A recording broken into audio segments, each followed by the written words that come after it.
My cousin, when he's on the plane, his desire to smoke is so strong. But it always is. Yeah, but let me tell you what happened to him. He's on the plane, and you know you're not allowed to smoke anywhere in the plane. So before he gets on the plane, even before you get into the plane, you're not allowed to smoke in the waiting lounge.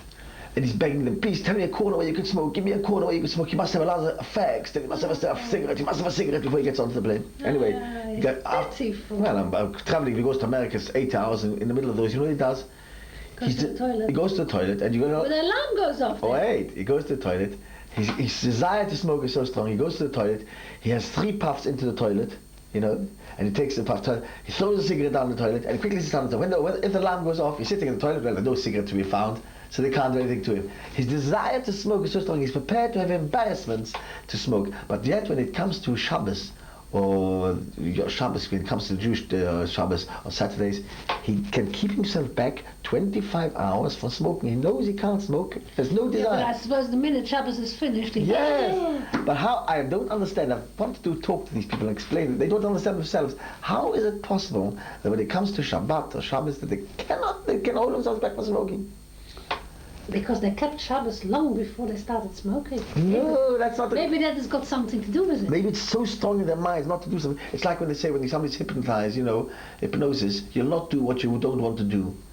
You'll only do. But it shows that if the power of not smoking, not wanting to smoke, you desire not to do something really, you can manage. You can. You know how much addicted you are to it. You could stop yes, the. Definitely. It's a terrible addiction to this is what I'm explaining to people. Well, it's all about addiction, isn't it? No matter whether it's smoking, or it's drinking, or it's talking too much.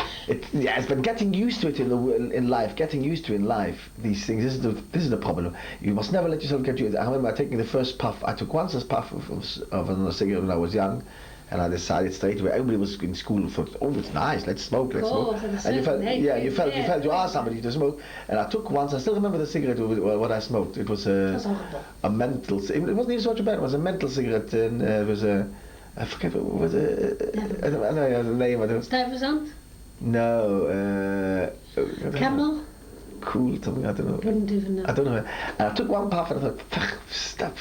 And everybody else said, I thought you wanted to. Yes, I wanted to be like everybody else. And everybody said, I thought you wanted to dislike it. No, I wanted to smoke because I wanted to be like everybody else. I thought if I'll smoke, I'll be like everybody else. I just wanted to be like everybody else. But it was so bad. I thought, I don't like this. I decided, no. I thought I'm twisted to myself. I don't really like this. And I decided not to smoke. I never touched a cigarette since, never desire. And please, I never got used to such a terrible habit.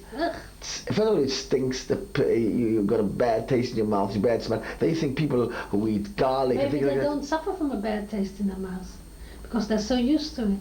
So if they feel maybe a little bit...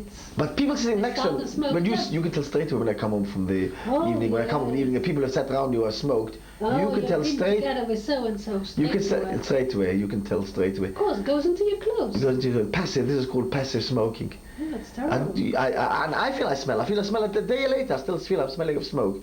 Oh, you can change your shirt. Whatever you change, it's inside you so much. It's inside you, this smoke. But it's a terrible addiction. I mean, I don't think the government has to legislate so much against everything like these drinking and things. It's people really have to understand when children have to explain. Don't get addicted to things which you. The less you are addicted to things, the more free you are. Because this kind of addiction, makes you not a free person. Sure. They say one of the rabbis, they say that he was a smoker, heavy smoker. And once, 12 o'clock at night or 1 o'clock at night, he suddenly needed a cigarette. He didn't have his cigarettes to run out. And he walked so far, and that's when he decided, oh, I'm addicted to such a thing. I've got to get out of bed and go so far and go to get a cigarette. I'm giving this up completely. But his strength of character taught him, enabled him to give it up. So give it up like that. Marvelous.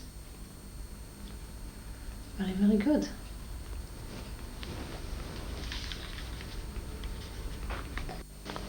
We have talked about the social issue of